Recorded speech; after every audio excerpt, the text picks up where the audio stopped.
Melton. Palermo. Rowe. Bagley. Harding. Johnson. Mr. President. Please rise for the pledge and remarks by Councilmember Don Rowe.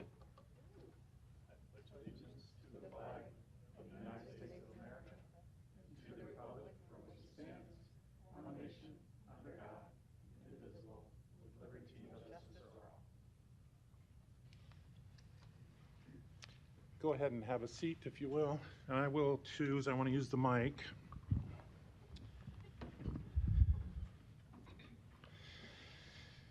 I wanted to share, last week was a tough week for 5 of my grandkids down in Lincoln. They had to say goodbye to their other grandpa, Don, for the last time. And as Marcy and I were sitting at the memorial service on Saturday, there was the video up on the big screen in front of the church, and is kind of going through slides of his life. And I couldn't help but be reminded of a poem that a friend sent me probably 20 years ago that I keep in my desk even to this day. And it's a treasure that is probably known to all of you in the room. I'm sure you've heard it. And if you have, it'll just be a good reminder to hear it. If you haven't, you're in for a treat. The author is named Linda Ellis, and it's called The Dash. I read of a man who stood to speak at the funeral of a friend. He referred to the dates on the tombstone from the beginning to the end. He noted that first came the date of birth and spoke of the following date with tears. But he said what mattered most of all was the dash between those years. For that dash represents all the time that they spent alive on earth, and now only those who love them know what that little line is worth. For it matters not how much we own, the cars, the house, the cash. What matters is how we live and love and how we spend our dash. So think about this long and hard. Are there things that you'd like to change? For you never know how much time is left that can still be rearranged. If we could just slow down enough to consider what's true and real and always try to understand the way other people feel and be less quick to anger and show appreciation more and love the people in our lives like we've never loved before. If we treat each other with respect and more often wear a smile, remembering the special dash might only last a little while. So when your eulogy is being read with your life's actions to rehash, would you be proud of the things they say about how you spent your dash? Thanks, Mr. President, for the extra time. Thank you. And our thoughts are with you and your family.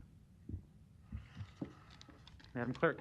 An affidavit of publication is on file for the pre-council and city council meeting, and a current copy of the Open Meeting Act is posted in a white banner on the east wall of legislative chambers. Good afternoon and welcome to the Omaha City Council. We look forward to hearing your testimony on our various items today. Please turn your cell phones to off or to vibrate. Item 6, a resolution to approve the preliminary plat for Avenue 1, Replat 2, located southeast of 188th and Burke Streets. Planning Board and Planning Department recommend approval.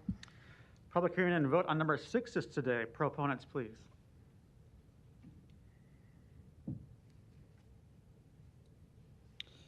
Kyle Hazy, E&A Consulting Group, 10909 Mill Valley Road, representing the applicant. We are looking at replatting a portion of the Avenue mixed use plan. The reason for the replatting is to add what was previously as townhome lots. We'll now be adding a church lot and then 2 separate lots for townhomes. The road that goes to the north side of these proposed lots previously went down the middle of the lots, and so there's the replat of that road as well. With that, I'll make myself available for any questions or comments you may have. Thank you. Any other proponents today? Seeing none, any opponents? Public hearing is closed. Second. Roll call. Melton. Yes. Palermo. Yes. Rowe. Yes. Bagley. Aye. Harding. Yes. Johnson. Mr. President. Yes. Item 6 is approved, 7-0. Item 7, a resolution to approve the preliminary plat for West Farm Replat 9, located southwest of 145th and Davenport Streets. Planning Board and Planning Department recommend approval. Public hearing and vote on number 7 is today. Proponents, please. Yes, Joe Flaxbeard with Lampert Nearson, 14710 West Dodge Road on behalf of the applicant. This minor plat is really just taking one of the larger lots that was originally platted and subdividing it into 4 smaller lots. We've been working with planning and public works consistent with the master plan, and I'm here with for any questions. Thank you. Other proponents on number 7? Seeing none, any opponents? Public hearing is closed. Second. Roll call. Melton. Yes. Palermo. Yes. Rowe. Yes. Bagley. Harding. Johnson. Mr. President. Yes. Item 7 is approved, 7-0. Item 8, a resolution to approve the preliminary plat for Flynn Subdivision 1, located northeast of 66th and Grover Streets. Planning Board and Planning Department recommend approval. Public hearing and vote on number 8 is today. Proponents, please. Good afternoon. Mike McIntosh with Lamprey Nearson, 14710 West Dodge Road. Thank you for hearing our case today. I'm here representing Omni Engineering. Omni Engineering is proposing to replace an existing asphalt plant that is in operation today. This is near 66 and Grover, with a new state-of-the-art asphalt plant that will be operated in a similar fashion. Also here today is Kyle Timmer with Omni Engineering, who can help answer any specific plant operation questions if there's any that come up. So happy to answer any questions regarding the plat. Thank you. Other proponents today? Kyle Timmer with Omni Engineering, 14012 Giles Road. Happy to answer any questions you may have. Thank you. Any other proponents on number 8? Seeing none, we'll move to opponents in the room. Are there any opponents here today? If not, I know we have an opponent by Zoom. We'll now move to Mr. Kasakavicius. I think you're off mute. If you're there, your name and address, please.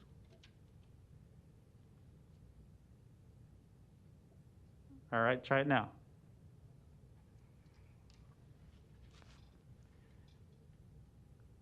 Are you available by Zoom? You should be off mute if you want to try your own on your own end there.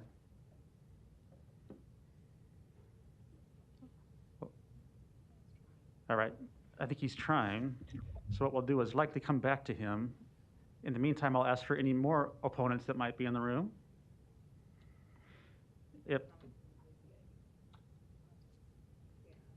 Sorry.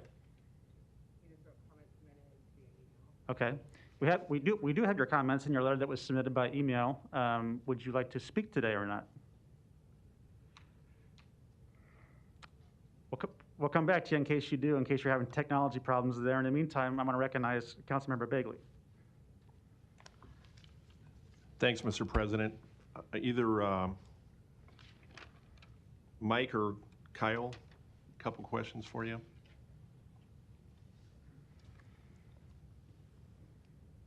How many trucks a day will go in and out of that plant? Kyle Timmer, Omni Engineering, 14012 Giles Road. We're looking at probably 300 trucks a day as you look at it. And you own the road on the east side. I took a drive around there, so along the Papio Creek, that's your entrance road off of Grover. Yes. So tell me, when the 300 trucks a day go in there, are they going in and out that same exit, or tell me how they're entering and exiting? So on the east side would be our,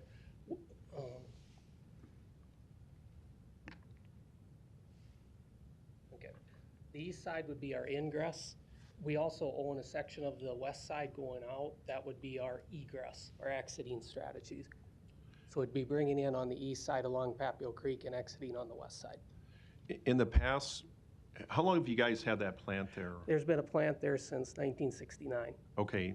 And in the past, have they always gone in and out that east side? There has been some utilization of the west side. In the most recent years, it has not been used. Okay. And you said that you guys own that road. Is that 66th Street on the west side there? That is not a specific street. It's owned property by us and another company. So it's, you split it, or is that right? You Right, both yeah, of you we own own it? 15 feet of it, and they own it as part of their parcel. Okay, and your trucks, when they go on the east side, you don't have any intention of them coming out that east side to No. go back to Grover? Right. For ease of traffic flow as you go around with all the congestion on the site, because it is a relatively small site, it makes the most sense, I guess, from our standpoint, to have them come out and exit on the west side.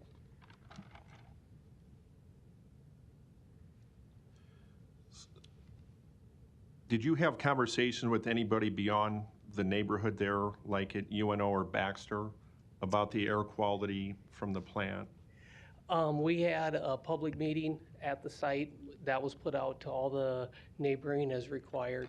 And then the other board meetings, we had that. We did not reach specifically out to UNO or the Baxter Arena area with regards to that. But we answered any of the other questions that came up during planning. Okay. And in the, reading the minutes, there was a comment, if you can touch on this.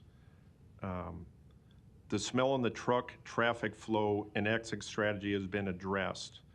Can you touch on a little bit the odor from this plant, how that's been addressed, or how that will be handled with this new plant? Yep. So with the state-of-the-art plant, there's different ways that we can capture the oil, and most of the odor comes from when we unload the asphalt oil out of the tankers and put it into our tank farm.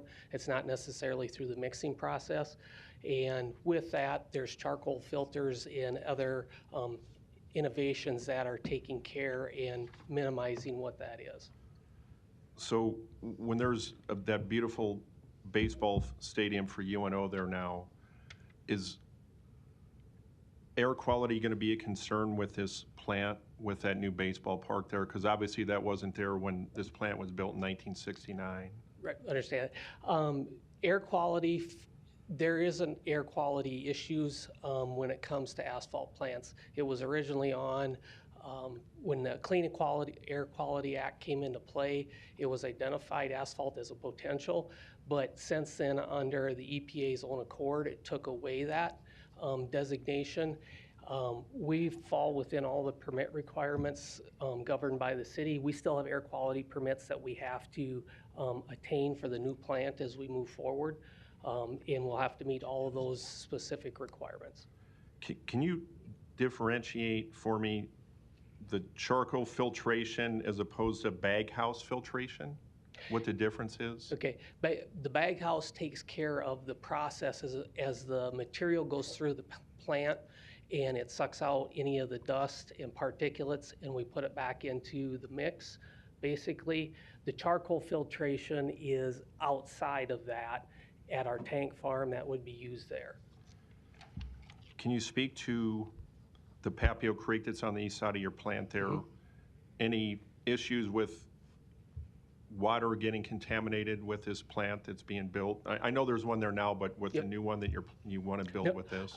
There shouldn't be any issues whatsoever. You know, all of our asphalt itself is, it's a hot material, but it's not a hazardous material when you look at it. It'll be inside containment, et cetera, from that standpoint. You know, there'll be minor amounts of diesel fuel to charge our loader and be able to operate from that standpoint, but otherwise there shouldn't be any issues. In respect to the noise pollution, you touch on the air pollution. With the number of trucks you said, and I believe the number was 100 and now it's going to be 300, for concerned neighbors and businesses in the area for the increase of noise pollution? As you look at it, you'll have the activity there. We have a number of trucks that go in and out of there now. The bigger pieces where noise comes from is going to be your backup alarms from the safety aspect.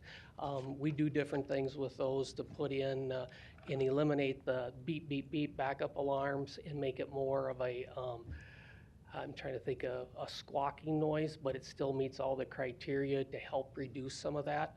But otherwise, the existing plant itself, the new plant will be a lot quieter than the existing plant because it has an internal burner instead of an external burner for combustion. Okay. Last question I got for you, and I appreciate your answering all these, because I got a lot of feedback from constituents, and I know you guys are aware of that with the meetings you've had. That road on the east side, is there any reason why, and I can't tell you how to do your business, obviously, but why? Because I get business owners in that area asking, well, if they use this one along the creek, and it's, I think they said it's 60 feet or whatever, I didn't measure it, but is there any reason why maybe you can't use that in respect to the business owners that are kind of on the west side of your plant? Right. So as you look at the east side, some of the area that's there now in being used, within the new permitting requirements, we can't use part of that area.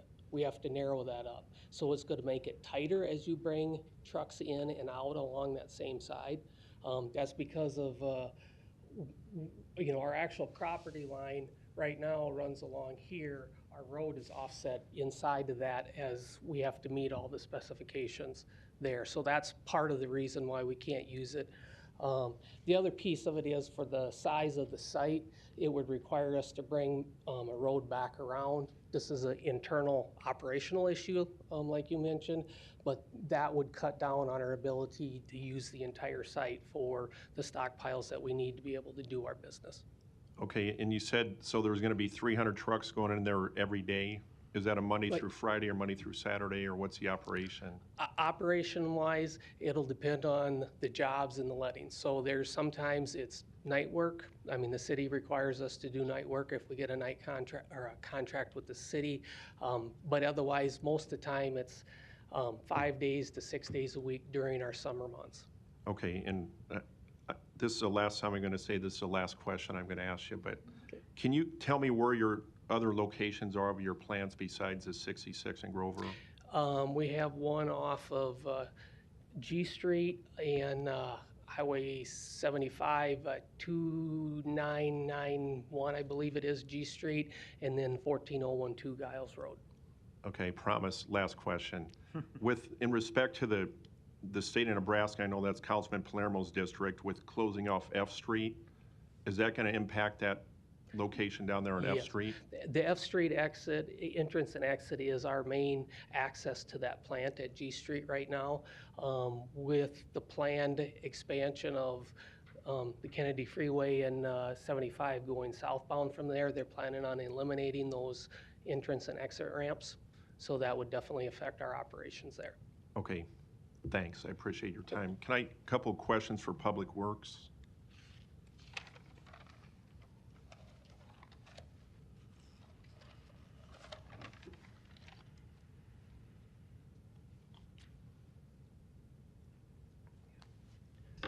Ryan Haas with Public Works. The traffic count that you guys did, when was that done for Grover Street going? We got a new project on 70th and northeast part of 70th and Grover. So can you talk about the traffic study that was done on Grover to account for the increase? It sounds like 300 trucks a day here. So the project you're referring to was called Maverick Landing. When that was proposed to us, we analyzed the potential impact that it had, and we required that development to do a traffic impact analysis. At that time, no improvements were identified resulting from that project. So 72nd and Grover was sufficient to serve that redevelopment project. In light of this proposed project, we took a look at the potential increase in volumes and determined that a traffic study was not necessary.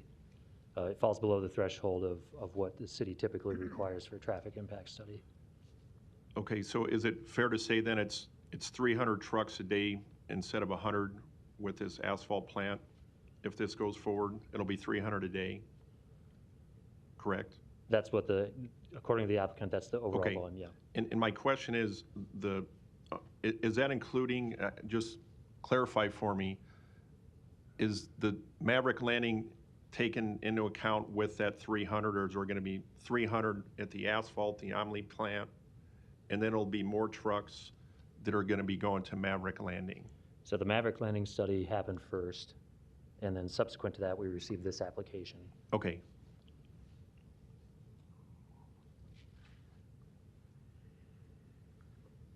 That's all I got. Thanks. Thank you. Thank you, Ms. Milton. You're recognized. Come back.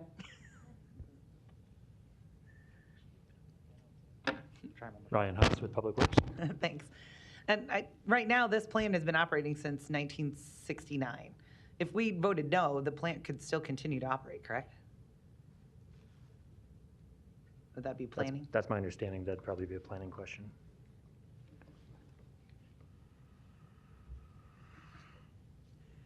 Eric England, Planning Department. And so could this plant continue to operate as it is today? Yes, it can. And they could still add another 200 trucks, because that, They could, in fact, yes. Only the plat and the rezoning is brought before this board. That would be in the event that they wipe the site clean, and then in order to rebuild, they would have to have a fully platted lot.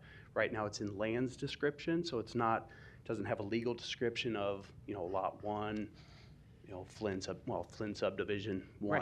Right. By them cleaning the site and wiping it clean, that brings the plat forward. There's a small area that's zone DR. That's a requirement for the rezoning. But if they kept operating, they can continue to do so. well, that's kind of what I wanted. We could keep it exactly the same as it is today, which sounds like there may be noise issues, potential odor issues, at least with the complaints we got, but they could continue to operate as is and have 300 trucks go through there per day. By passing this and allowing them to clean the whole lot up, and then I think upgrade, it's gonna be state of the art, so we're gonna upgrade everything to where, in all honesty, it'll be a lot better than if we denied this and allowed it to keep on going the way it is today. Yeah, that is correct.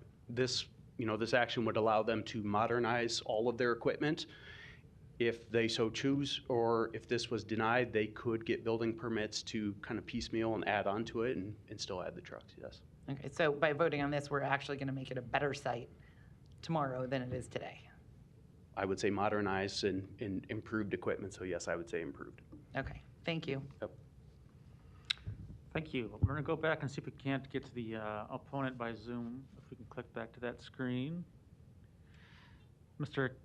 Kazakavicius, we're going to try it one more time and take you off mute here to see if we can add your testimony. Hi, There, yeah. yes, can you hear me? Yes, we got you now. Yeah, first off, so this is Paul Kazakavicius. I do own the lot to the west of the proposed plant site.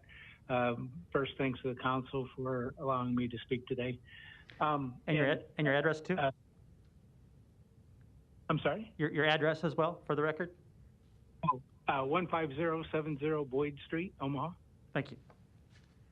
Yeah. So a lot of my questions were answered from the questioning.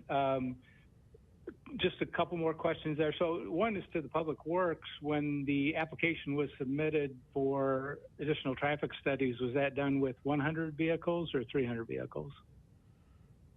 Okay, we'll ask him that question here in a second. What was your Okay. second? And then, yeah, and so then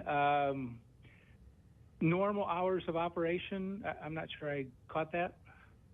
Okay. For the plant? We can have them repeat that too. Anything else you'd like to add at the moment? Really it was just around the noise as well, and I think most of that was answered. I don't know if they could speak to this different backup alerting on these trucks as opposed to some change that they're going to make. It seems to be milder or softer. I don't know if they want to represent that in decibels or some other means that is layman's terms where we can put it into practice. Okay. I'll get them up here. How's that? That'd be great. Thank you. All right.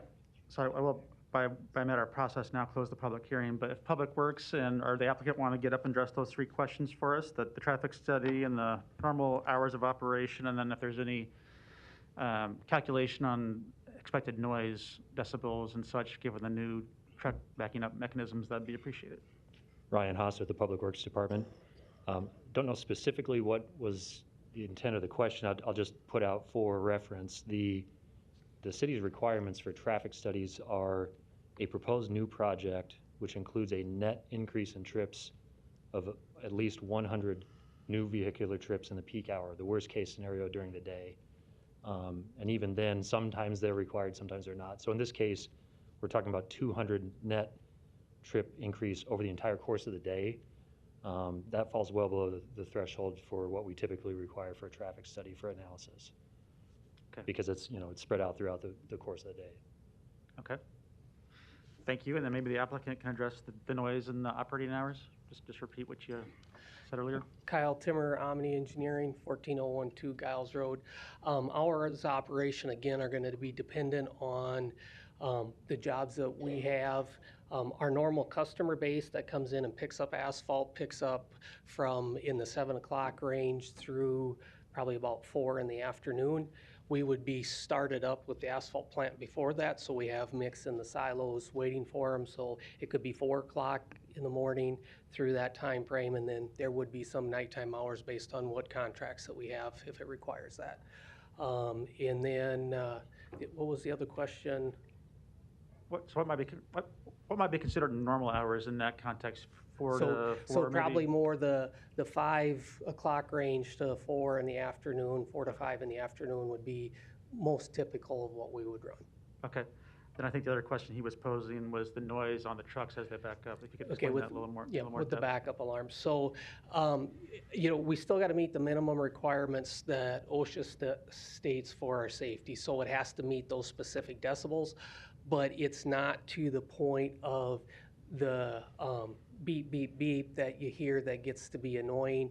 It's more of a, like I said, a squawk that makes a noise where it's not as quite as shrill, but it still gets the people right next to where the operation is happening have that. And most of the backup alarm part of it is going to be actually our physical loader operator running on the site. The trucks, with how we have the ingress and egress set up, shouldn't be backing up on site very much at all.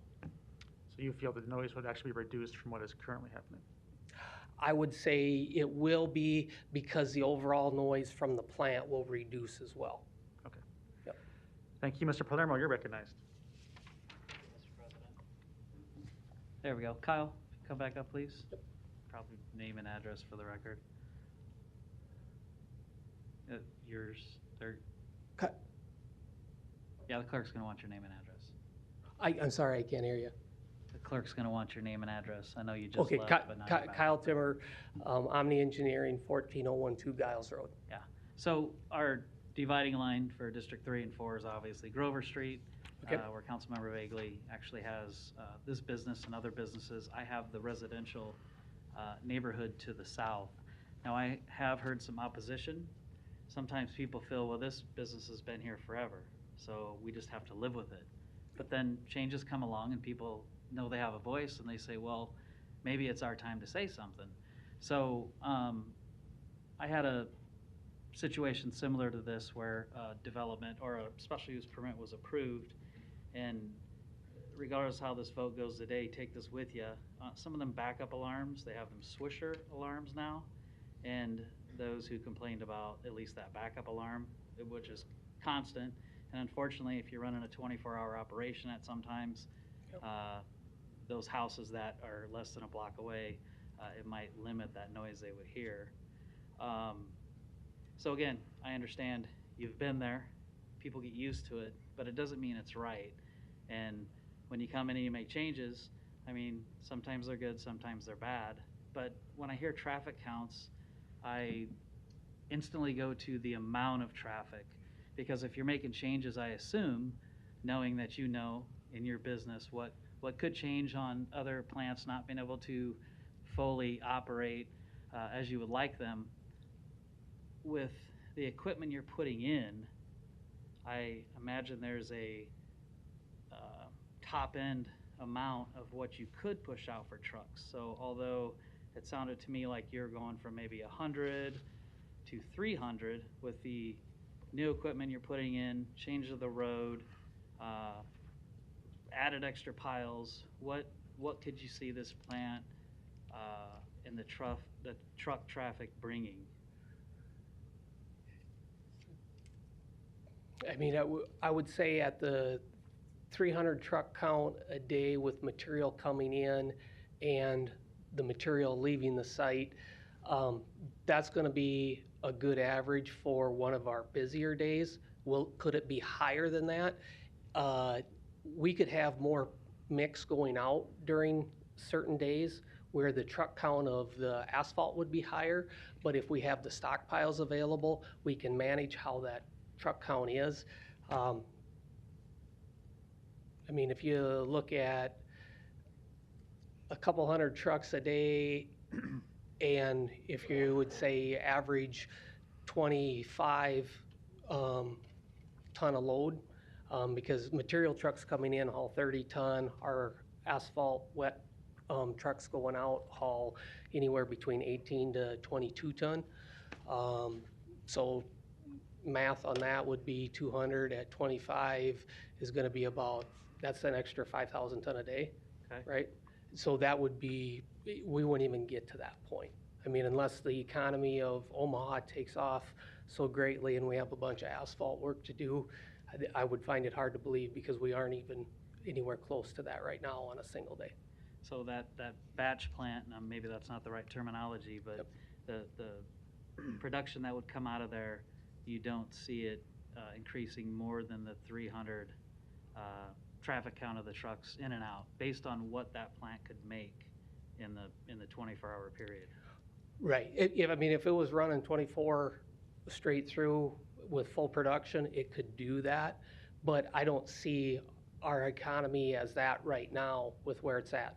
You know, we have growth that's built into what we're doing, but we would be looking at that. So could it be over 300 trucks someday? I would say there's a potential, but it would be very few days during the year. Okay, thank you.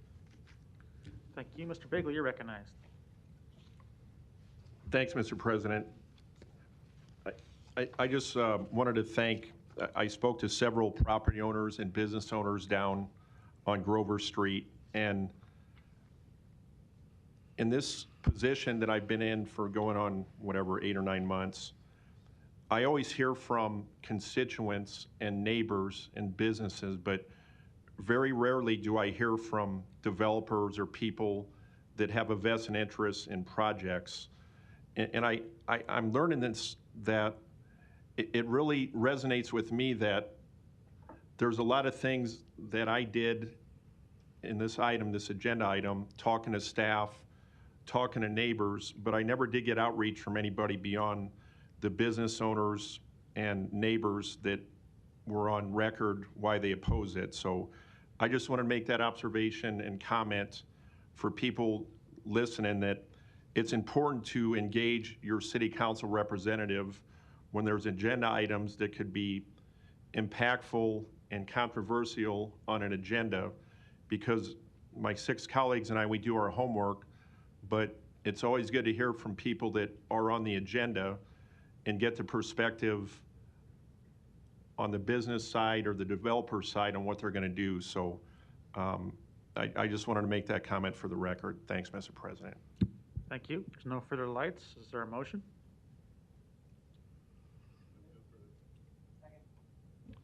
Motion and a second. Roll call. Melton. Yes. Palermo. No. Rowe. Yes. Bagley. No. Harding. Yes. Johnson. No. Mr. President. Yes. Motion passed 4-3.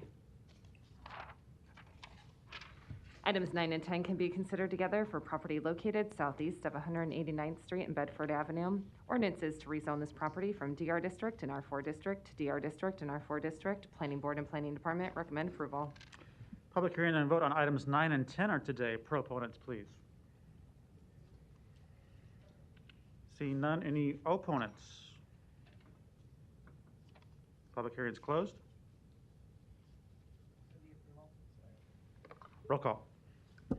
Melton. Yes. Palermo. Yes. Rowe. Yes. Bagley. Aye. Harding. Yes. Johnson.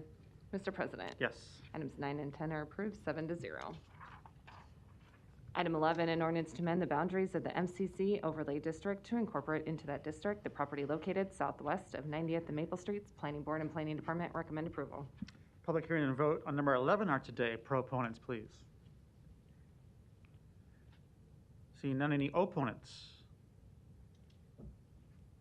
Public hearing's closed. I'll just ask a question since this isn't my district. A little surprised there's not a proponent of any kind here, but I also think this is a pretty simple request that at 90th and Maple that allows for what I think is a coffee shop and maybe a new Starbucks.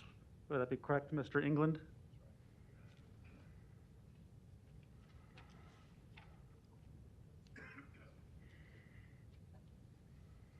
Eric England, Planning Department. Yes, that is correct.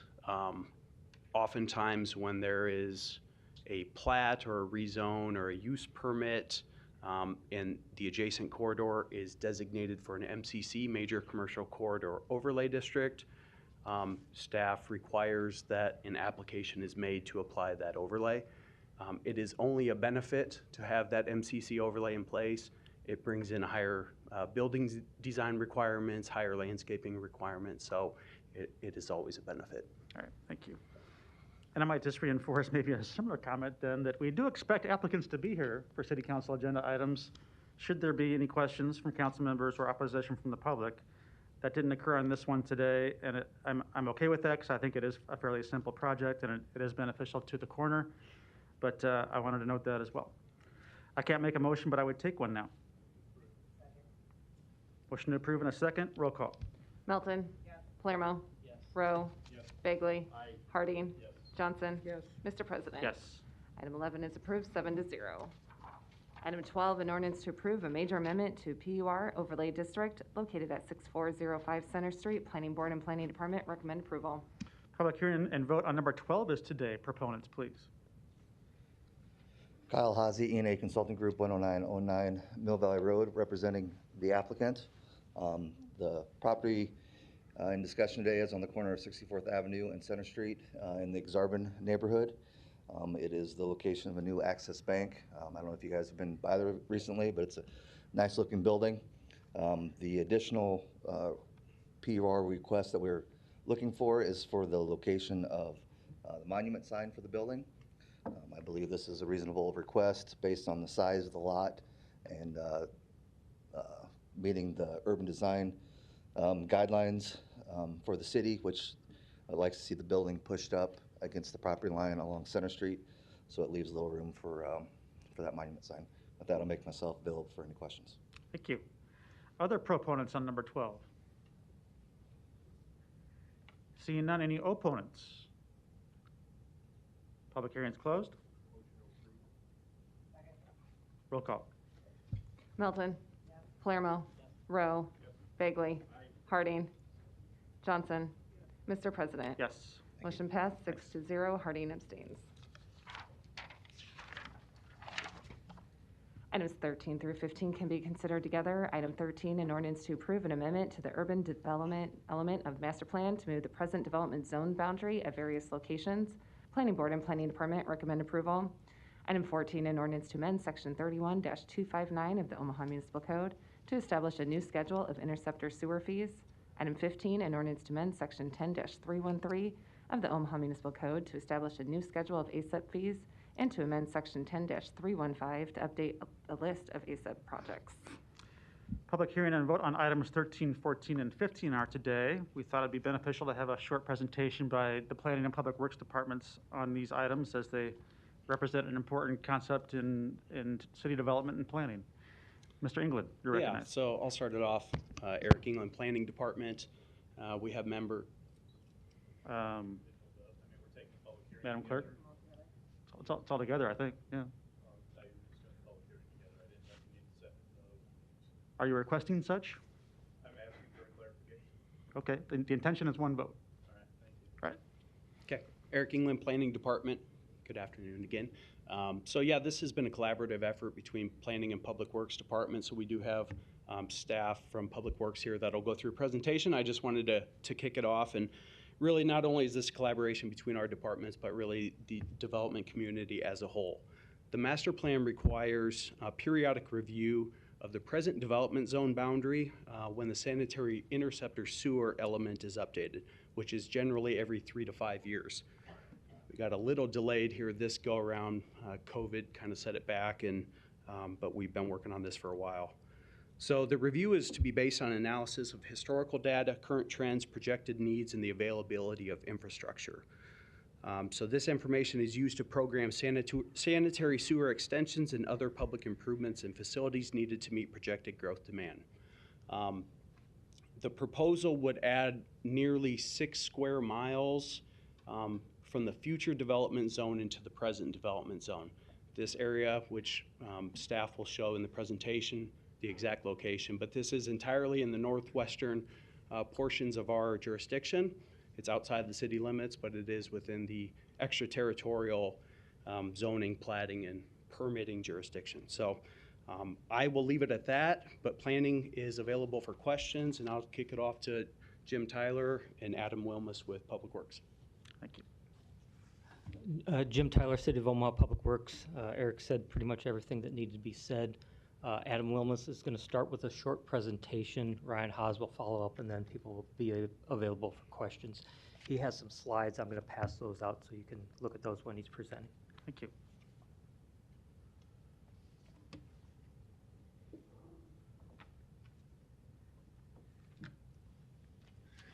Good afternoon, Adam Wilmus, Public Works Department, 1819 Farnham Street. What's coming around to you today is just a little presentation we talked about in Public Works Committee a couple weeks ago, and so some of you have kind of seen this material already, but just wanted to take an opportunity to talk a little bit about the process we went through on the sewer side of things to update the PDZ and the interceptor sewer connection fee.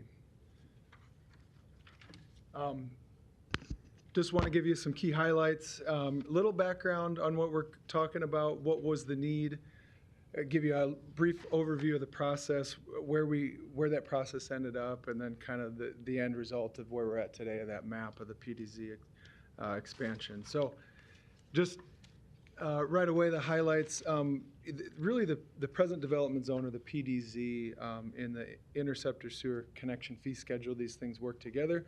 As you open up new area and you build the sewers to serve that area, the fees pay for that sewers, and that's why they're so interlinked.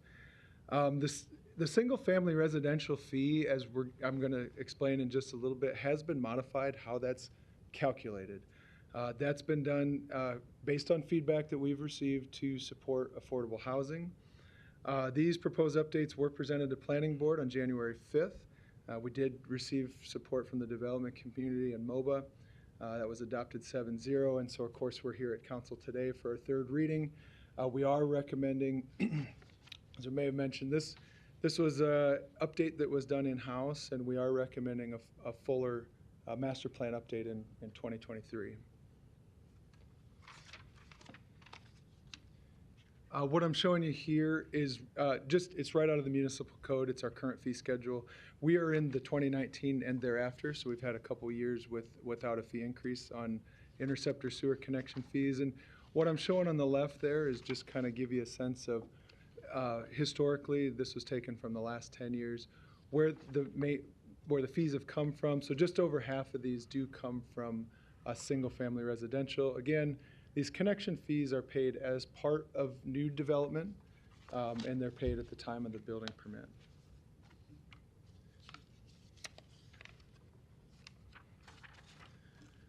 Just quickly, like Eric said, we have a plan. We had a plan in 2009. We had an update in 2015. That's the plan we've been working off of since then.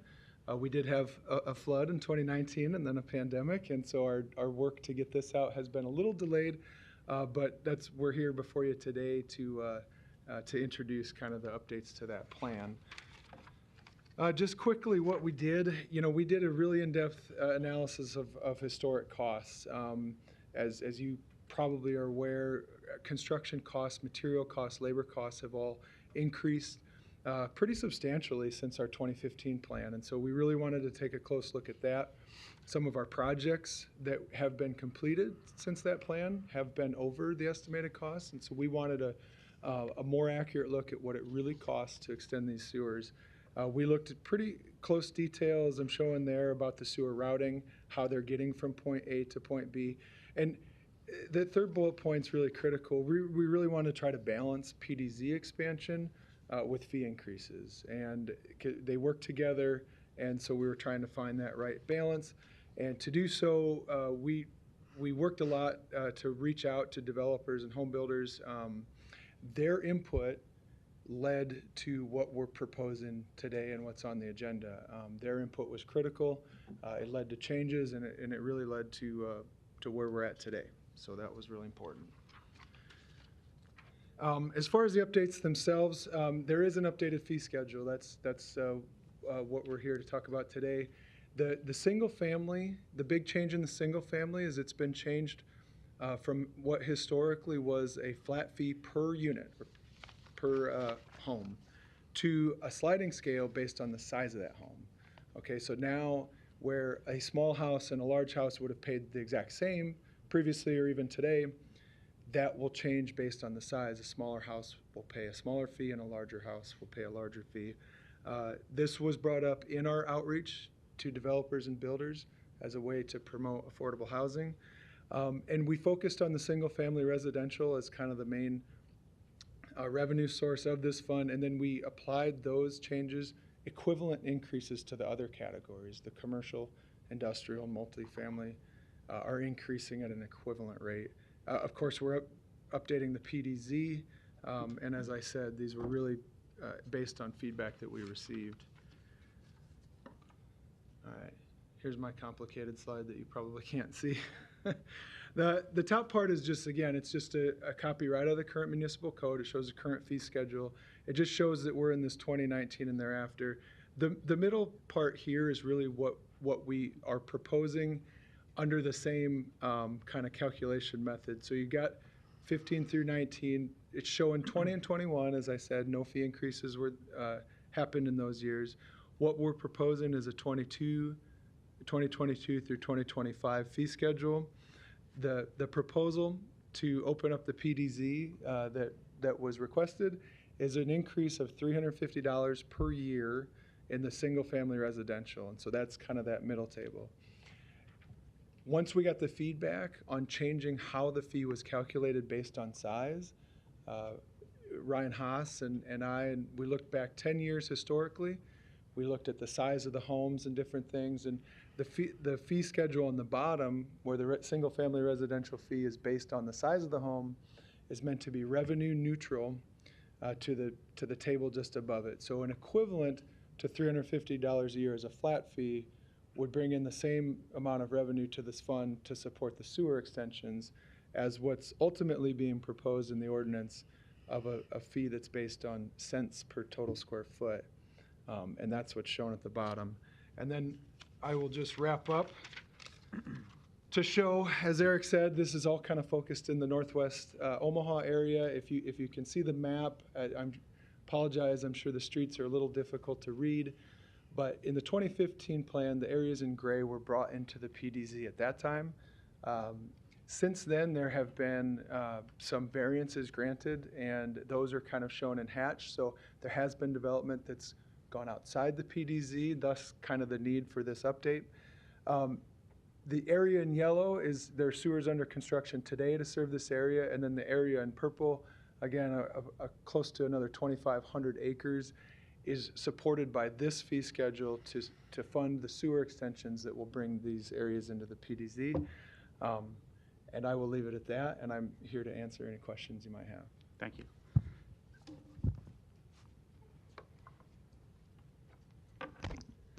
Ryan Haas with the Public Works Department. I'll just briefly go over the changes to the ASIP fee. Historically, the ASIP, the Arterial Street Improvement Program fee, is analyzed concurrently with the interceptor sewer when that plan is updated. So we did that, went through that effort as well this time around. The three outcomes were, number one, converting over the residential single family, the mechanism of the fee assessment, similar to what we did with the interceptor, so that's all matched up now, in a way that was revenue neutral. We then are also proposing 4% annual increases each year for the next 4 years. That's something that historically we've done going back to 2005, if you average it out, it's essentially the same amount of infrastructure that can be built. It's just, obviously the amounts are higher, but over time construction cost increases occur. So the fee increase counteracts those conditions. And then the third update to the ASIP is updating the list of ASIP projects. We're deleting, obviously, the ones that for which construction has been completed and adding the next two, Q Street from 192nd to 204th and 156th Street from West Maple to Ford. Okay. Thank you. Thank you. Are there any other proponents today? Items 13, 14, and 15. Seeing none, any opponents?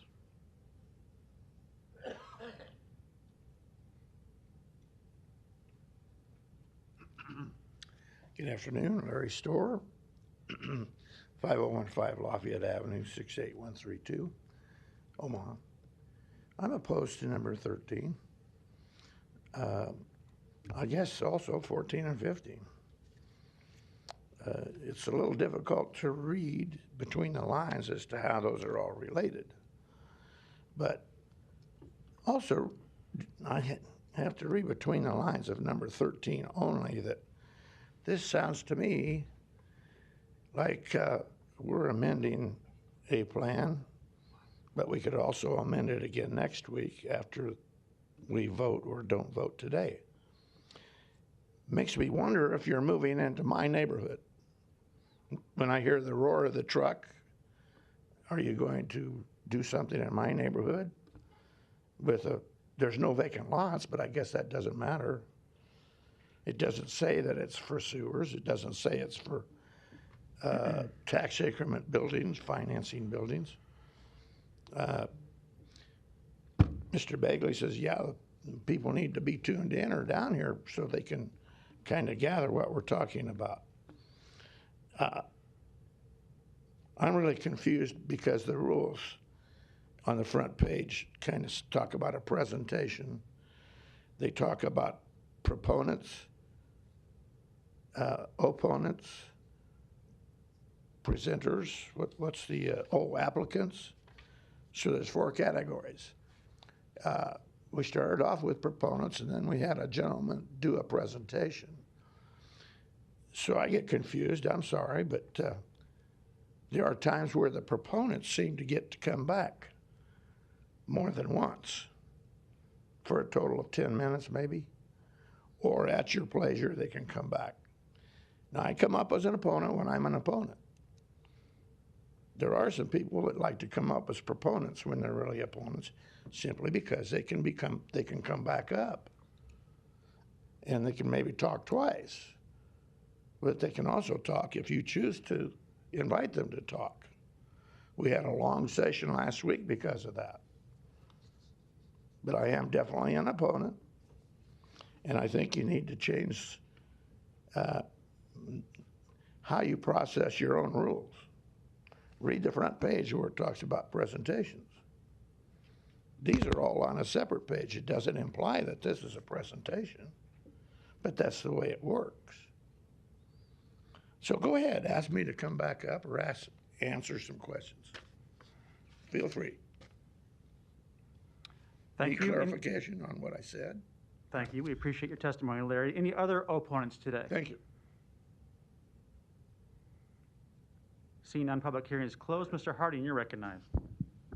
Thank you, Mr. President. I want to just thank Public Works, Planning, and Finance. This really kind of helps build that roadmap for development in Omaha. And not only does it give you that roadmap, but it also gives you the cost, or at least some of the costs associated with that as you take it through city processes. So thank you, and it's important. It's an important step for the continued growth of our city and the health of our city. As a quick aside, I did have a conversation with the city attorney about, and maybe even after the last testimony, I'll be making, I'll make a motion, but I'm going to do them individually just so that we have a vote on each one of them individually. Although it made sense to have the public hearing, I think, for all of them together in that sense, but I think that we should probably at least, I think not to put words in the city attorney's mouth, but I think it would be more appropriate to have a separate vote on each. So with that, I will move to approve item 13. Second. There's a motion and a second, and I will agree with that analysis. Mr. England, one more question for you. So a lot of complicated concepts just discussed as pertains to zoning and sewers and infrastructure, but to boil it down for folks, perhaps the most simple way we can express what is being accomplished in 13 and 14 and 15 here is that new development is paying for the infrastructure needed for that new development in western Omaha, right? In this case, northwestern Omaha. Yeah, Eric England Planning Department, that is correct. This funding source comes directly from the builders of these homes, the residents that are taking out building permits, the companies that are building offices, industrial sites, multifamily sites. So that is correct. This is not specifically a fee that's generated as part of the general budget. This is basically developer funds that are, and to even elaborate a little bit, those developments, whether it's a residential development or industrial, office, commercial, they are usually the ones that are putting in the actual sewers. They coordinate, of course, with our Public Works Department, but those engineering companies that work on these developments, they are working with Public Works on the design of those plans and getting approval from Public Works. And then ultimately, their projects go in and there's a reimbursement. I can defer to Jim and Adam exactly how that works, but that is correct. Yeah, I don't know if that answered your that does question. answer my question. I just wanted folks to understand that's what we're doing here today, and that's an important concept because when we have development helping to pay for the infrastructure needed for new development, it takes the strain off the current taxpayers and the current development interests within the city as we continue to grow and ultimately grow our tax base when these things do occur. And then just confirmation too, I think it was mentioned in one of your remarks, but when you're doing this, it's also important that you have engaged the development community who is paying these fees. And I think you have in this case. I don't think we have any of those representatives here today, but they were at planning board. So if you want to just talk about that for a second and confirm the support of development attorneys and MOBA and Sure. organizations like that I think were involved in the conversation. Yeah, Eric England Planning Department. Public Works kind of took the lead on setting up the meeting, but absolutely, we had a large engagement group that included planning, Public Works, staff from the mayor's office, and we met with virtually all of the large engineering companies that do development work here in the city, as well as land development attorneys, developers themselves, whether it's single family, multifamily, office, commercial. Absolutely. We had a great meeting, and really we had started off originally with a lower fee and a lower area to be included, but based on that feedback from the development group, they would like to see more area added to the PDZ. And as a result of that, we revised our numbers, took another look at that, came, obviously with more projects and infrastructure needed, the cost then went up, but that is kind of based on their request. And so we had a lot of good dialogue, and yes, we did have some supporters at planning board that spoke. And consensus on these items today from that group. Yep, absolutely. Thank you. Mr. Rowe, you're recognized. Thank you. I did, that was the point I was going to make. I did have conversation with some of those in the building community and the development community. And they appreciated the level of engagement that they were allowed to share. Nobody likes to see, price increases, but they understood, the reason for it because of the dialogue that you had with them. And I think they appreciated that. They expressed it to me, and I just wanted to voice that to you as well. Thank you. There's a motion and a second to approve number 13. Roll call. Melton. Palermo. Rowe. Bagley. Harding. Johnson. Mr. President. Yes. Item 13 is approved, 7-0. Motion and a second. Roll call. Melton. Palermo. Rowe. Bagley. Harding. Johnson. Mr. President. Yes. Item 14 is approved, 7-0. Motion and a second. Roll call. Melton. Palermo. Rowe. Bagley. Harding. Johnson. Mr. President. Yes. Item 15 is approved, 7-0. Item 16, a resolution to approve a special use permit to allow convenience storage in the CC District located southwest of 192nd Street and Grant Avenue. Planning Board and Planning Department recommend approval. Public hearing and vote on number 16 is today. Proponents, please.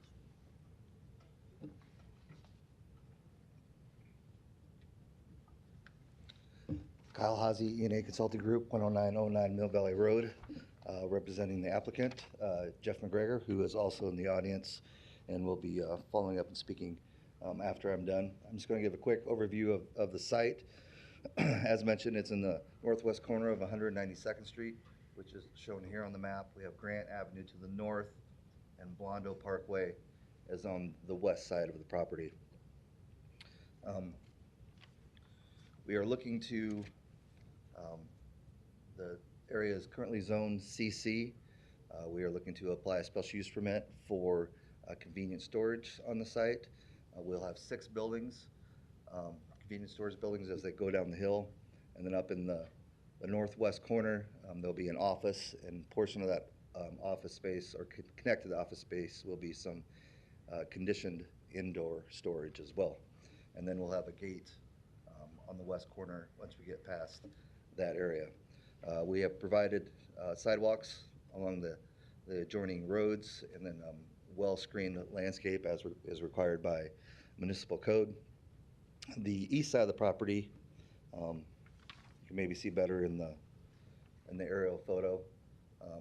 This area of the lot has been set aside for future improvements to 192nd Street. Which we show on this plan. This would be the new alignment of 192nd Street. So we take that in consideration in our site planning of this site as well. With that, I'll make myself available for any questions. Thank you. Other proponents that want to speak today? Hi, Jeff McGregor, 11750 Stonegate Circle, Omaha, Nebraska.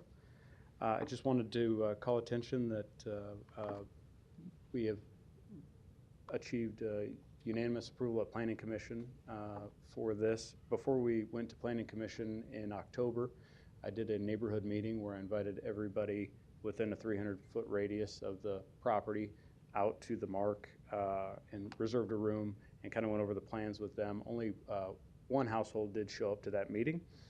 Their comments were that they'd like to see sidewalks, which at that time we did not have sidewalks on the along Blondo Parkway. So we've since added those. I also have a letter from the Rose apartment complex next door to us, expressing their support for the project, and that's the Edward Rose apartment complex that is just to the west of us in the north.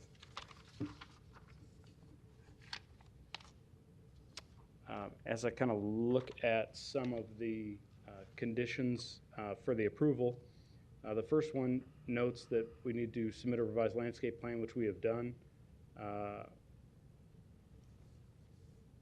Eliminate any reference to the proposed development to the unrelated lots, which we've removed. Illustrate a 10-foot wide trail along Grant Avenue. I was curious as to whether or not this is intended to be installed, because it does say illustrate a 10-foot wide, and then the next item C says provide a sidewalk along Blondo Parkway. So we're curious, it seems like provide a sidewalk along Blondo Parkway is, the condition is that we need to actually have it installed. Do we need to just illustrate the 10-foot wide trail along Grand Ave, or do we actually need to install that trail? Item E was provide perimeter fencing, show that, and show where the gates noted. We've done that in our plan. And we've submitted the revised landscape plan. We're not exceeding 20 feet. We have revised all of our elevation plans to comply with the urban design criteria. One item in here was, I believe, 15 foot or 15 parking stalls. I'm sorry, I skipped over it. Item D, it notes to provide 15 parking spaces. I believe this is because they were initially thought that this was all going to be office. However, it's not all office. There's only a 20 by 25-foot office in there, and the rest of it is climate-controlled storage. And so we believe we meet the criteria by having our the parking that we've provided along there, and we think that it was just interpreted incorrectly on the site plan at Planning Commission. Okay. We'll see if we can get those questions Available answered. for any questions. Thank All you. right, thank you. We'll see if we can get those questions answered for you here in a minute. Any other proponents today on number 16? Seeing none, any opponents? Public hearing is closed. Mr. Harding, you're recognized. So Eric England, please.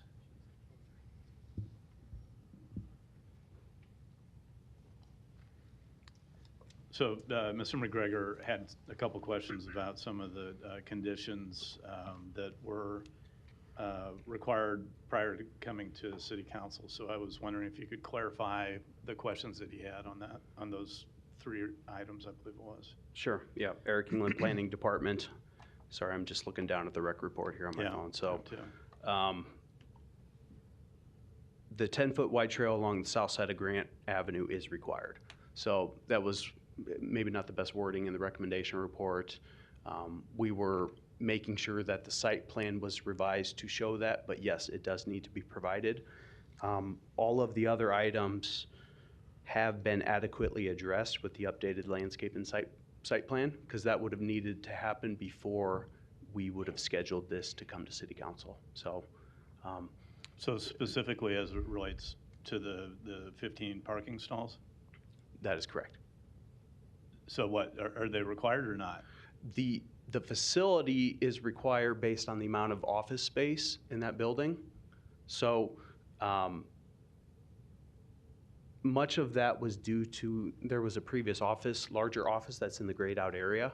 So that did not require a use permit, and so that is not shown on the plan. I think there was some, the recommendation report had talked about that, and we had previous iterations that had shown that. So what they are showing is acceptable. I guess I'd have to go back and dig deeper in the file regarding why that 15-foot or the 15 stall comment is in there. Okay, I want to make sure that what we're approving today, though, and seems to be a little different than what the recommendation report says. Yeah, and I think my apologies on that. That is probably from that earlier version that had the larger office building in the grayed out area. That's the best answer I have for you today. I'm confident the 3 stalls are shown is adequate for the office component of the storage facility, which is in the northwest portion of the site. Beyond that, you know, Okay. I guess. So Kyle, can you come up for a second, please? Kyle Hazy, E&A Consulting Group, 10909 Mill Valley Road. There is a comment within the report saying that there's roughly 4,600 square feet of office space provided. And I think that just goes back to, as Jeff had mentioned, that this was originally, we had office on there to just call out that that's where the facilities office would be, and then the rest would be conditioned office space. So I think that's where the 15 space requirement came into mind, which I think Eric kind of talked to as well. Yeah, which I'm fine with. I just want to make sure that what we're approving today, in the documents that we have, sounds like different than what's actually being recommended. Mm-hmm. So I guess I'll turn to City Attorney. Is there an amendment that needs to be made to this document then? Thank you. Matt Kuzi, Law Department. If the council wants to make an amendment to it, you certainly can.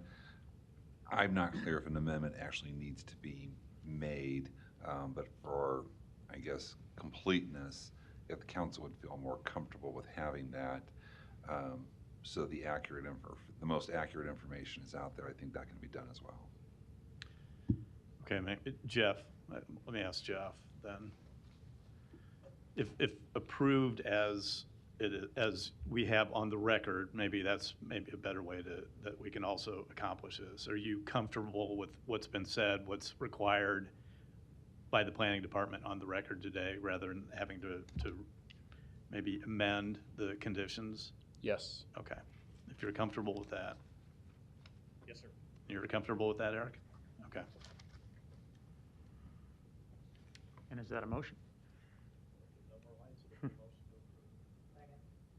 Motion and a second. Roll call. Melton. Palermo. Rowe. Bagley. Harding. Johnson. Mr. President. Yes. Item 16 is approved, 7-0. Thank you. Item 17, a resolution to approve a major amendment to the large project special use permit to allow communication services in the GI district located northwest of State Street and Blair High Road. Planning Board and Planning Department recommend approval. Public hearing and vote on number 17 is today. Proponents, please. Thank you, Mr. President, members of the council. Kevin Anderson, Mayor's Office, here in support and to make myself available for any questions. We are aware of a letter in opposition. I can speak to that if the council so desires. And then we've got other members of the development team here as well. Thank you. Thank you. Other proponents, please. Mark Norman with the Greater Omaha Chamber, 808 Conagra Drive. Just here on behalf of the client and happy to answer any questions that you have. Thank you. Other proponents. I'm Gary Norton, 1917 South 67th Street with HDR, here on behalf of the client to answer any technical questions you might have. Other proponents on number 17. Seeing none, any opponents? Seeing none, public hearing's closed. Motion and a second. Roll call. Melton. Palermo. Rowe. Bagley. Harding. Johnson. Mr. President. Yes. Item 17 is approved, 7-0. Item 18, to consider a Class C liquor license for Admiral Omaha located at 2234 South 13th Street. Ace Communication opposition. Public hearing and vote on number 18 is today. Proponents, please. Hi, Sean Reagan from the Admiral Theater, Admiral Omaha, 2234 South 13th Street. And I'm a non-managing partner of Admiral Omaha. I'm here with Jim Johnson. He is a managing partner. He could probably answer technical questions. I'm here pretty much for everything else. Great, thank you.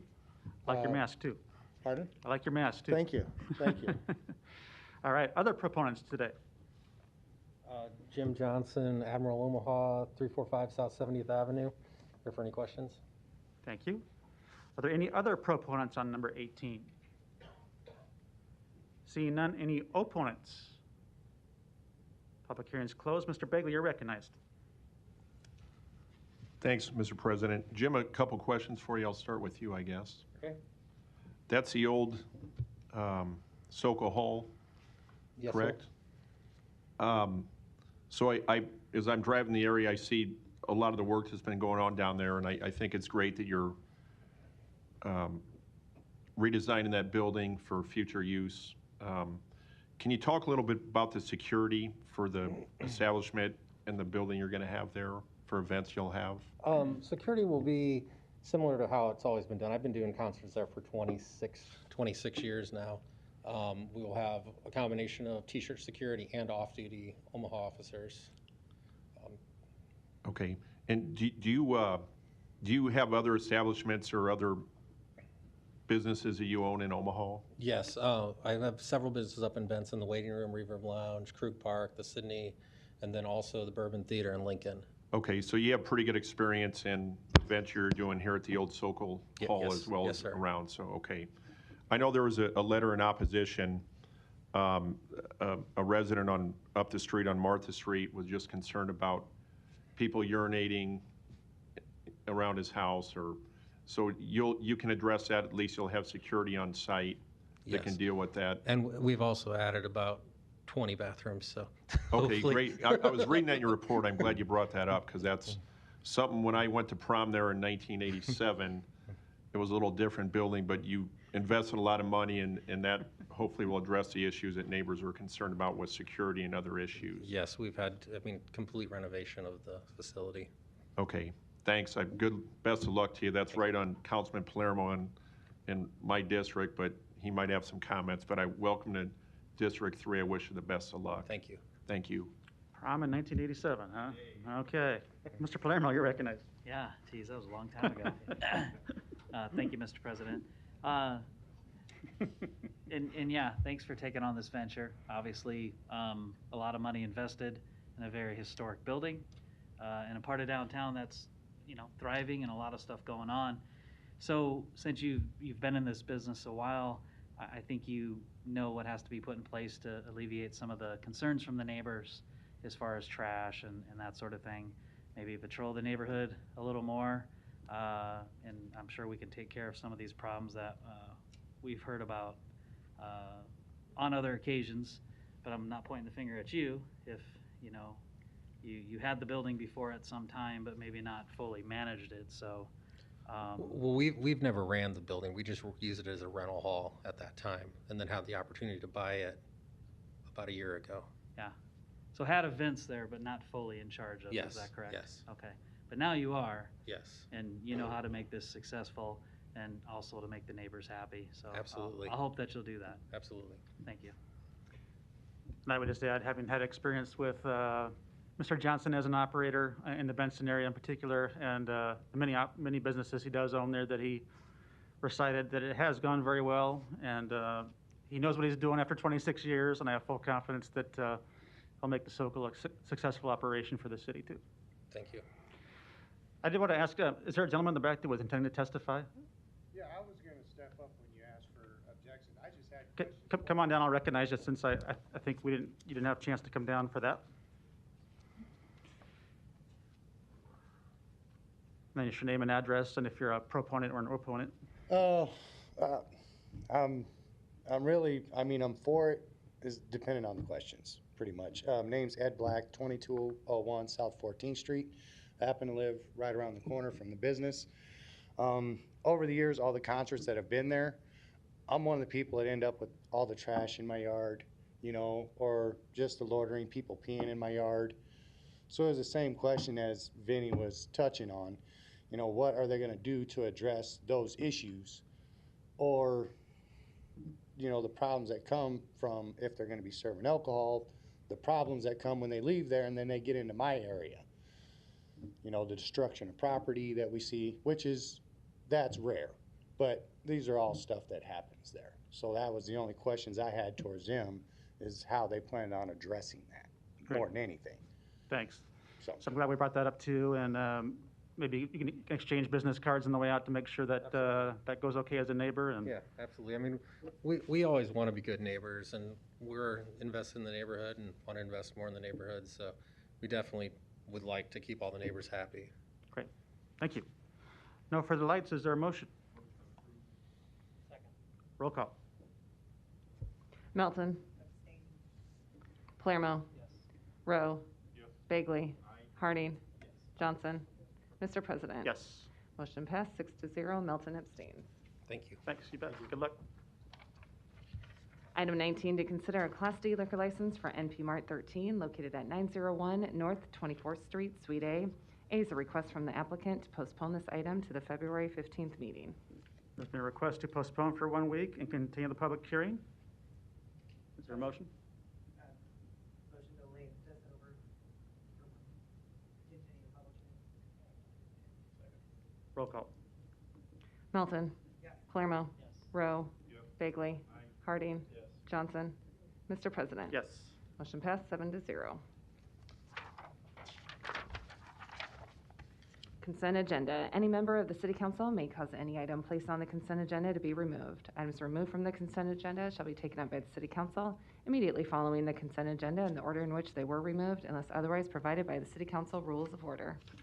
Public hearing on agenda items number 20 through 24 were held on February 1st. Motion and a second. Roll call. Melton. Palermo. Rowe. Bagley. Harding. Johnson. Mr. President. Yes. Motion passed 7-0.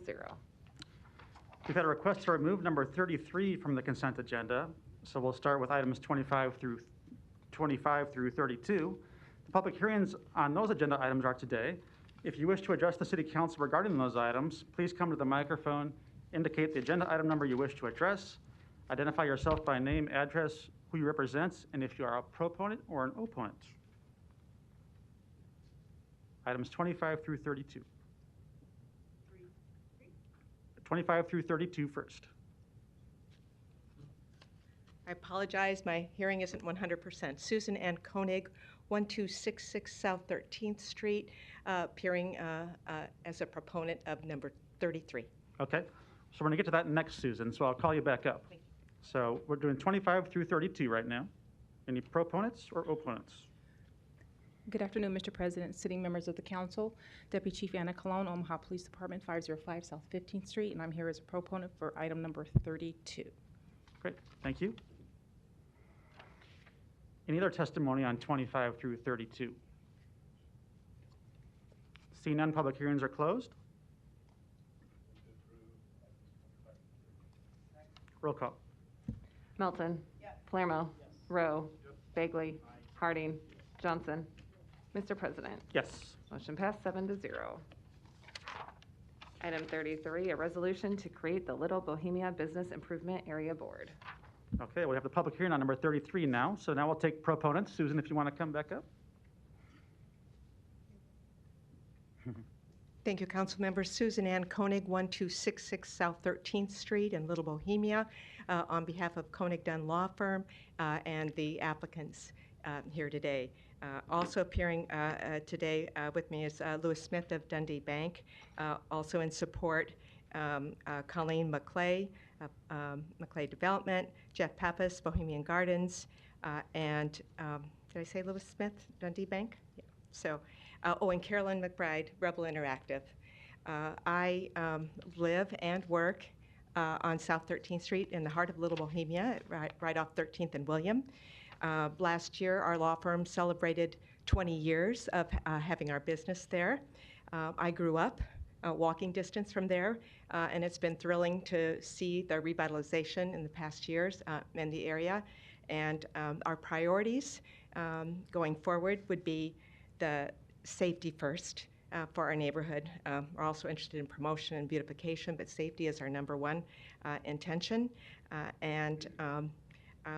This has been a historic area for over 150 years and would love to give it everything it needs to be able to have many generations in the future enjoy it. Great. Thank you. Thank you. Other proponents, please. Anyone else want to speak as a proponent? All right. Any opponents? Come on down.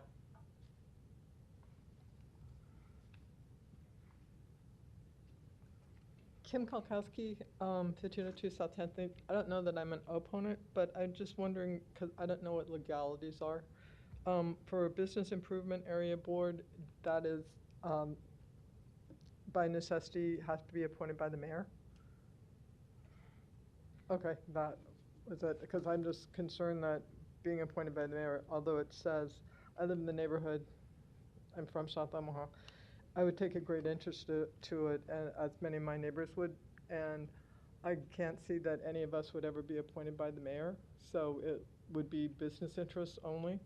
So that was my question. So you're saying that, yes, all these people have to be appointed by the mayor? We'll get that question answered for you here in a minute. We can inquire with the council member from that area and also the city attorney as to how BID boards get appointed and approved. Okay, thank you. Any other opponents today on number 33? Seeing none, public hearings closed. Mr. Bagley, you're recognized. Thanks, Mr. President. I spent a lot of time with Lewis Smith. I see you back there, Lewis, with your mask on. And Susan, thanks for coming down. And I enjoyed my 2 or 3 times that I've attended your neighborhood meetings that you guys just formed here within the last maybe couple of years. Lewis, do you want to come up for a minute, if you would, and give your name and your address for the record? Yeah, Lewis Smith, Dundee Bank, 1407 William. Thanks for coming down today, and I know the hard work. I've really enjoyed coming down and talk to your neighborhood association and going to the coffee shop down there. Archetype, is that how you say it? Archetype. All right, Yeah. Great coffee there in Little Bohemia. And just listening and meeting your people that live in the neighborhood that are on that neighborhood association board, that the next step you're doing is the Little Bohemia Business Improvement Area Board. And as Kim had said a minute ago, it is appointed by the mayor and the council votes on those, but I'm really excited, and I would hope that the passion in that neighborhood where there's a bunch of great little shops, great burgers at Fizzy's, Beercade, the small shops, the apartments that are being built down there. And I know the genuine passion that you've shown and the folks at your neighborhood association in wanting to make that a better, thriving area, which it's been. You said the foot traffic when we met last week has really increased, which is great that we're getting through COVID. And I'm really excited for the work that you're putting in this and the vested interest you have coming down here today. And I know Bernard Endenbosch and our law department got this process going for you. So I'll look to continue the relationship that we have, and I'll do everything I can to meet the interests of your neighborhood association and forming the Business Improvement Area Board, and hope that there is good buy-in from the neighbors, as the point was made a minute ago by Ms. Kokowski, that there are good citizens that have the vested interests to make this a great area that can grow like a lot of the areas in my district and in the city. So did you want to offer any comments today, since I'll put you on the spot, Louis? Yeah, absolutely. Well, we thank you for your support, Councilman Bagley and the rest of the council members. I will say that we plan on having open houses to discuss with businesses and neighbors of this, very historic neighborhood, so that no stone goes unturned, and we address any questions or concerns that anyone has, because again, it's been a neighborhood that's been around for 150 years, like Susan said, and we want to address, any concerns that anyone would have. So I thank you for your time. Okay, thanks for coming down. And again, I wish you guys the best of luck, because I know there's a lot of hard work going on. And I again, really enjoyed coming down last summer. That was one of the first stops I made on a Saturday with some family members in the parking lot. You had the tents set up. It was pretty hot, but get a cold beer and an ice cream cone or whatever Right. Yeah. your deal is to stay cool. But I really appreciate you coming down and look forward to good relationship, and I know you'll work hard in this, so thanks. Great. Thank you, And council Louis, members. I'm not sure we got your name and address just for the record. Yeah, Louis Smith, Dundee Bank, 1407 William. Great, thank you. Great, thank you. Mr. Palermo, you're recognized. Thank you, Mr. President. And just a comment, obviously having been through the last BID with the board that was set up in South Omaha, at least I think it was the last one, there's a lot of moving parts. And for those who are interested in being part of this area board, look no further than Councilmember Bagley, District 3, because keep in mind, it's 5 or more, which means if you're a business owner or somebody who lives in the area, reach out to Councilmember Bagley. He can make a recommendation to the mayor. The more recommendations we have, the more people you have involved, the more successful this growing area is. Obviously, we just had a liquor license in front of us, kind of the bookend on one end of it, and obviously the old market is the other end. So a lot of really good things happening. This is just another step in the process. So if you're interested and you want to be a part of it, reach out. Thank you. Thank you. Ms. Milton, you're recognized. Thank you, and that's what I just wanted to clarify, that in a BID, the business owners in the BID are actually paying. And they're accepting to pay extra to have the BID. And Mr. Kuzi, I believe that the appointments then are the people that are paying and belong to the business district. Is that correct? Oh, Bernard's coming down. Sorry, Bernard, I didn't see you back there. Any chance I get to send something for Bernard to do, I'm going to take it. Bernard Endenbosch, Deputy City Attorney. There is no question, the statute's actually pretty broad as to who can be members of the Business Improvement Area Board. I mean, it can be any owner of property, any resident, any company, any commercial. And the purpose of this board, frankly, is to explore whether a business improvement district would be appropriate for this area, and if it's appropriate, what kinds of things the board would do. So, but at this point in time, it's open pretty much to anybody. We certainly have some business improvement districts that residents are excluded from assessments and some of those other things, and so they may not be participants in the board, and frankly, in other areas, it's quite the contrary. So it is pretty open. This is just the preliminary step. Will allow Little Bohemia to explore as to whether this is the way they want to go.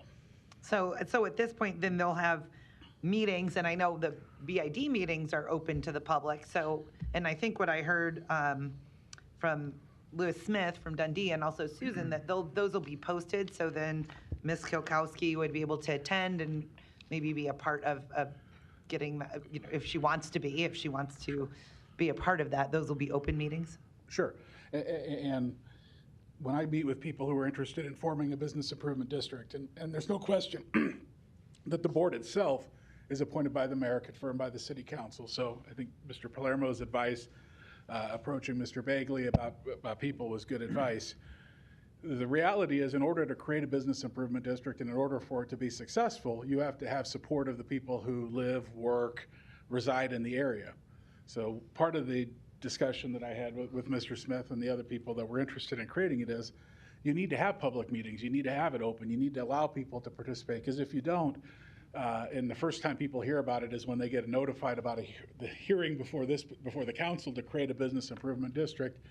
That ends up being problematic, because the very first thing the council is going to say is, hey, how many public meetings did you have? Did you try to participate with people that were in the community?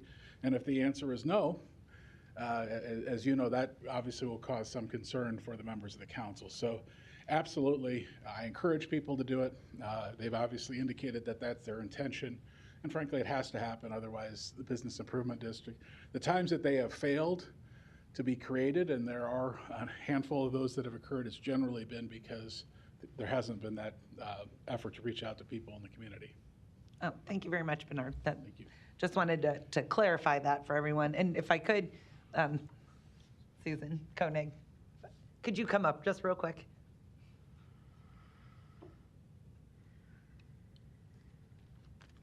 And I'm only calling you up because I know how nice you are. So while you're out, would you make sure that you give your contact information to Miss Kilkowski? Oh, yes. So, because it sounds yeah. like she wants to be involved and be a part of it. And I know that you're committed to the area.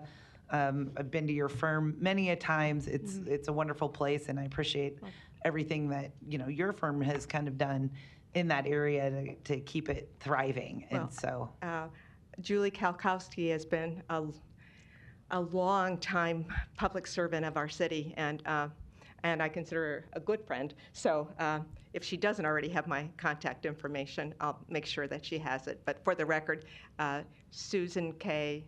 at KonigDunn.com. Okay. Thank you, Susan. I appreciate that. Thank you. Thank you. Ms. Johnson, you're recognized.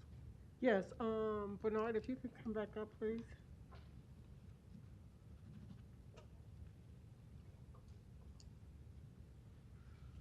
Bernard Edenbosch, Deputy City Attorney. Thank you. Bernard, I just wanted to come up and have you come up and personally thank you for your effectiveness in reinforcing the need to engage everyone in a business, everyone, business owners and residents within a business district.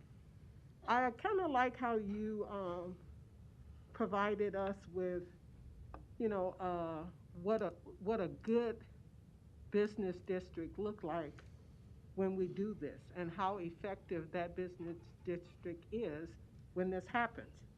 And I think that's very important, because sometimes we get business districts that do not provide this type of engagement. And then we have all kinds of questions like, how did I get assessed for payment at the end of the year and things like that. Those things could be all avoided if there was simple engagement, such as having the public meetings, things like that. Those are all key characteristics that we need, and I just would like to publicly thank you for providing that information, especially for those that may be listening in the audience today. Welcome. Thank you. Louis, if you could come up, please.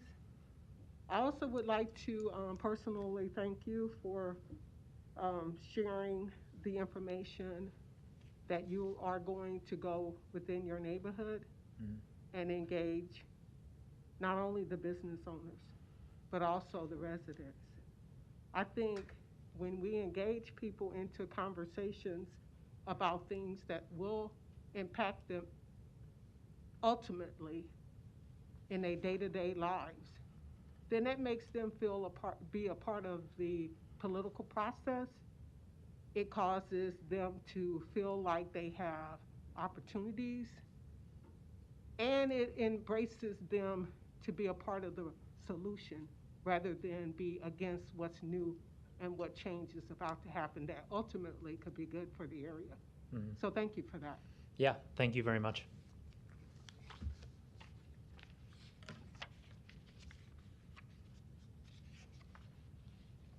That concludes your remarks, Ms. Johnson? Okay, thank you. And I would just add, before we take a motion, that I'm also supportive of this effort too, having been through this process a number of times. And in many respects, this is the easy part today, as others have observed. And the next few steps are very critical in terms of getting that buy-in and that engagement. And once you spend the time doing that, you can have a very successful operation, I think, and organization. And I don't think you'll have a problem doing that in this area, given all the potential that we see there and all the things that are happening. So I'm very encouraged to see this occurring, and we'll be supportive of it. The other thing I would observe maybe from my fellow council members is that I think Bernard does a very capable job of handling BID requests and BID processes, and facilitates, the Board of Assessment issues and also billing and all those things that come along with it. But I've always kind of thought at some point we're going to get to a critical mass, and a good critical mass, of BIDs throughout the city when we talk about downtown and Dundee and Benson and Elkhorn and Blackstone and South Omaha and North Omaha and now Little Bohemia.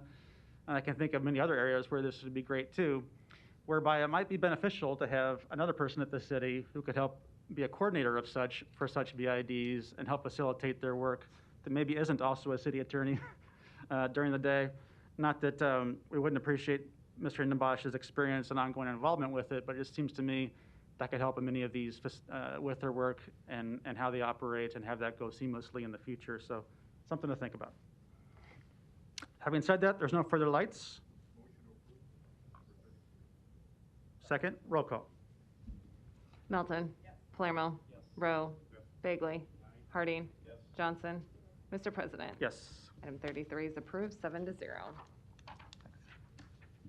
Item 34, an ordinance vacating a parcel of land being a part of the right-of-way of Blair High Road. Planning Board and Planning Department recommend approval. Public hearing on number 34 is today. Proponents, please. Seeing none, any opponents? Public hearing is closed. Item 35, an ordinance to accept the bid from Nebraska's Best Lawn and Landscape LLC for grounds maintenance at the Missouri River Water Resource Recovery Facility in the amount of $26,000 annually. Public hearing on number 35 is today. Proponents, please. Seeing none, any opponents? Public hearing is closed.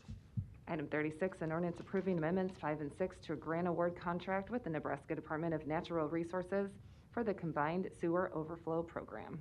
Public hearing on number 36 is today. Proponents, please. Seeing none, any opponents? Public hearing is closed. Item 37, an ordinance to approve a letter of agreement and to accept the grant award for the City of Omaha Police Department K-9 unit in the amount of $20,000. Public hearing on number 37 is today. Proponents, please. Mr. President, sitting council members, Deputy Chief Anna Colon, Omaha Police, standing as a proponent for 37. Thank you, Deputy Chief. Any other proponents today? Seeing none, any opponents? Public hearing is closed. Item 38, an ordinance to approve an agreement with Boys and Girls Clubs of the Midlands in the amount of $50,000 and to authorize funding for such agreement from the City of Omaha's fiscal year 2021 Edward Byrne Memorial Justice Assistance Grant Program. Public hearing on number 38 is today. Proponents, please. Deputy Chief Anna Colon, Omaha Police Department, as a proponent for item number 38, standing available for questioning. Great, thank you. Other proponents on 38? Seeing none, any opponents? Public hearing is closed. One public hearing can be held for items 39 through 44. Ordinances to provide that the City Council of the City of Omaha be authorized to issue and sell general obligation bonds in an amount not to exceed $15,100,000 to acquire, construct, improve, equip, and rehabilitate City of Omaha public facilities, in an amount not to exceed $24,100,000 for the cost of constructing, reconstructing, improving, extending, and equipping sewers and sewer main construction, in an amount not to exceed $15,400,000 to provide funds for various park and recreation improvement projects, in an amount not to exceed $6,100,000 to provide funds for the cost of various capital expenditures of the City Fire Department, in an amount not to exceed $79,600,000 to provide funds for streets, expressways, and freeway-related items, in an amount not to exceed $120 million to provide funds for the cost of streets, roads, and bridges. Thank you. Public hearings on items number 39 through 44 are today. Proponents, please. Deputy Chief Anna Colon, Omaha Police Department, standing as a proponent for item number 39. Thank you. Mr. Curtis?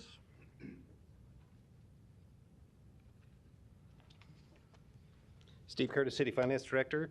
President Festerson had asked me to come and do a brief presentation, so I'll try to keep it kind of short, but what's behind these bonds. So the first thing I would tell you is when we do these bonds, we all know we have a capital improvement program, and these bonds come around about, for these authorizations, about every 4 years. Last time we did it was May of 2018. And what we do is use this document as our guide for the plan for what goes into each of these tranches of debt. So with that said, here is a kind of a summary of what's in this.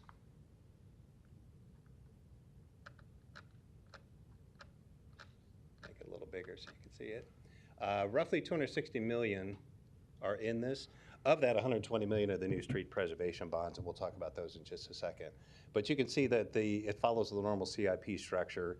It's got transportation is one category at 79.6, street preservation and so on, and you can see the various numbers associated with that. And again, if you go back to the CIP, you can see that, well, maybe you can't see that. Oh, there you go.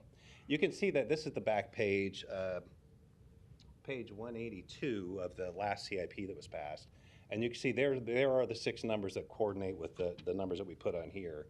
And so since these are general obligation bonds, it requires us to go out and get a vote of the people, which is what you will authorize this language being on the ballot that will come out in May. And again, this is a process that we do about every 4 years. One last slide I'll show you, and President Festerson's always pretty interested in this one. And what this shows are our reserves, our debt service reserve balance. And this is the fund that we pay, and this is actually it's really the normal debt service and the redevelopment bonds are both in this one. And what that shows is what our balances are year by year. And what you'll notice is in year approximately 26 or 27, we get pretty low. Do we want to get it that low? Probably not. Do we have a lot of levers and things that we can do between now and then? Yes. So this kind of reflects where we are at the moment. Some of the things that greatly affect that number and where you get to, we kind of use 10 million as our low water mark. We're not as concerned because we have that sort of hockey stick at the end, and that is a little unusual, but that's the payoff of the CHI Health Center debt. And so our reserves will grow quickly after that. The levers that we have are things like interest rates, the valuations that come in on our real estate, when particular projects actually happen versus when we think they'll happen can have a big effect on this. We can move a little bit of the debt service levy back and forth between the general fund levy depending on how we look, and that would be in the budget process. Of course, a levy can always be increased. We never did use the 3.5 cents yet that came with that original bond issue. So that's still available, although nobody seems to have an appetite for that. So we're not counting on that one. And with that, I would take questions, or I think we'd do that later, maybe. Yeah, don't go far. I'll have a few for you, I think, but thanks for that overview. But for now, I'll take other proponents on these items. Seeing none, any opponents? I'll close the public hearing. Mr. Curtis, if you don't mind. So I think it's just important to highlight these since it is a lot of money, and it would be expected to go, if it's approved next week, on the ballot for voters to consider on May 10th. And so I think it is important always to watch the amounts that are being proposed here and what they're going for, as you talked about in the capital improvement plan. And it is our ongoing funding source for those capital items that we must suggest and must approve if you hope to have those ongoing improvements to our city. But at the same time, it's also real important to watch our debt service, as you note with the graph there. I think I've been working on that graph for about 20 years now. I would say he's one of the few that actually understands that graph. And so I did note when you helped provide that information that we do get awfully low in 2027. But I guess the good news is that's not as low as we might have anticipated, given the relationship to what was also approved in 2020, which was the street enhancement bond program, $200 million over 5 years just for streets to improve our streets. And so what your current graph would show is that, at least at this juncture, even with the approval by the voters of these bonds on May 10th, that you would not be anticipating a tax increase needed to fund that debt service at that point. No, and that's correct. And remember, too, like we said, we do have some other levies and things that we don't know that greatly affect us. We have a number of ways we can manage this number as it gets closer. And so that's good news, as you say. Everyone would like to avoid a property tax increase, even though voters did approve that bond issue in 2020, knowing that was a possibility. That was clearly part of the language and part of the discussion. So, but having said that, I also want to make sure we're doing what we said we were going to do with that bond issue. And this might also be a question for Mr. Stubbe, if he'd prefer to answer. But could you outline for us what has currently been done in the 2020 street bond issue in terms of what products have been spent in 2020 and 2021, the first couple of years of that program? So if you remember when we did that authorization, it contemplated doing spending of $40 million a year for a total of $200 million. It contemplated that being done from years 21 to 25, although the ordinance does give us the right or the ability to flex that all the way out to 2028 if we need to. So it has a longer period on that. What was suggested, and I think Mr. Stubbe would tell you they actually did, was they were prepared to start in 2020, and I think the mayor and others had suggested if we have things that are ready, we'll go. So after the first 2 years, well, really at the end of 21, you would expect there to have been 40 million spent, and they're actually at 83 million spent. I think about 80 of that obligated, 3 still in process. So they're running probably a year ahead, I guess is what I would say at this point. Will they have to dial it down a little bit to stay within the authorization? Yes, but they've already spent, like I said, 83 million. I think that's also good news as we try to repair our streets.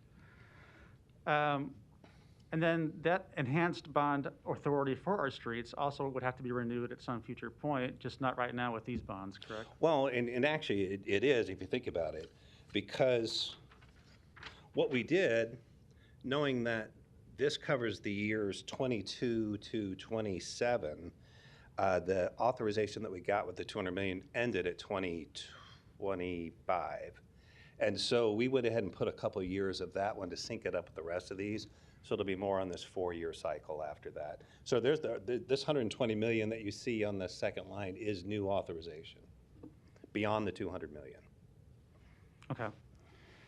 And then presumably if we stay on the same track we have historically, if these are on the ballot in 2022 and are approved, the next grouping of general obligation bonds might be 2026 and would include that enhanced street commitment. Right, and that's normally how we do it, but it does kind of depend on how quickly you go through your authorization and how quickly you can spend. But we've seemed to have been on about a 4-year cycle for quite a while now.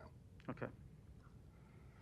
And the reason why your chart there, why the debt improved so much in 2027, is the payoff of the CHI Health Center, essentially, right? Those refinanced bonds? Right. Now, one of the things that we don't have in this document yet, because we don't really know what it is as Mecca has suggested, that it'll be time for a pretty big refresh and or expansion of the mall or of the CHI Health Center. And in fact, I'll be down Thursday to the legislature to testify on the bill that allows us to get more turnback tax related to CHI Health Center. We're going to try to get that to 150 million. Once that's baked into this, once we know what that is, and I suspect it'll change that trajectory quite a bit, but it's way too early to know what that looks like. Okay. And otherwise, that enhanced authorization also would allow additional capital improvement projects throughout the city, our parks, our streets, our public facilities, to have an enhanced commitment as well. Yes, or as Council Member Melton would say, or we could cut taxes.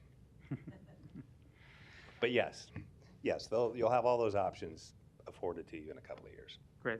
I appreciate your attentive to this issue and to that graph in our projects. And I also want to make the point that as we're trying to manage that, which is important, that I don't want other day-to-day projects in the city to suffer either. We have this enhanced commitment to streets, but we got to remain committed to our parks and to our public facilities and our community centers and libraries and all those things that are also in this mix. So I know the council will be attentive to that, and we'll have ongoing conversations about that.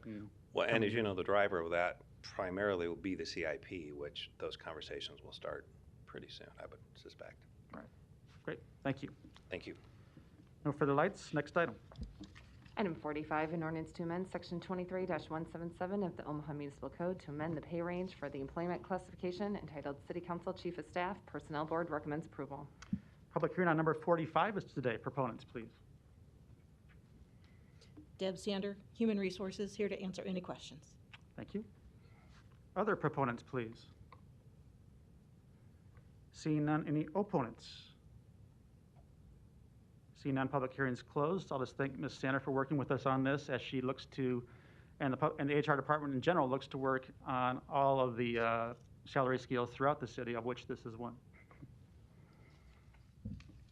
Non-action items, items 47 through 58, do not require public hearing or city council consideration at this meeting, but will be placed on a future agenda for public hearing and/or vote.